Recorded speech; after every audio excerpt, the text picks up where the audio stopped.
Years ago, I had a side hustle doing wedding photography, and one issue that came up for me was whether or not I should be charging sales tax when all I provided to the couple that hired me was a digital download of their photos. So this is a really interesting area of sales tax.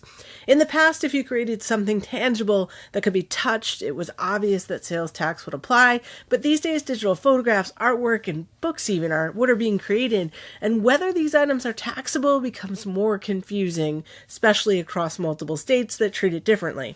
As our world becomes more digital, the application of sales tax is being adapted, expanded under state laws. And over the past few years, we've seen many states that don't already charge sales tax on digital products actually moving towards doing so, changing their state laws. Of course, whether or not you should collect sales tax on your digital products depends on which state you're selling your product in and the specific nature of the digital product that you're selling. So if you're selling digital products, I highly recommend you talk to a CPA or your state taxing authority. But let's talk about some basics that you should be aware of. Now, there are various types of digital products. You have electronically downloaded software, software as a service that's accessed through the web. Then there's books, movies, photographs, music.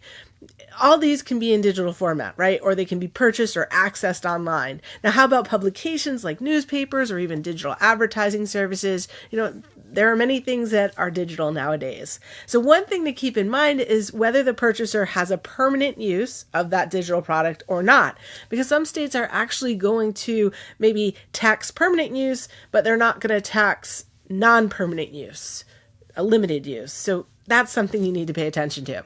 Now let's talk through some states. You'll find that digital products are taxable in states like Alabama, Arizona, Arkansas, Hawaii, Iowa, Kentucky, Louisiana, Maine, Maryland, Minnesota, Mississippi, Nebraska, New Jersey, New Mexico, North Carolina, Pennsylvania, Rhode Island, South Dakota. Basically, everything is always taxable in South Dakota, it seems.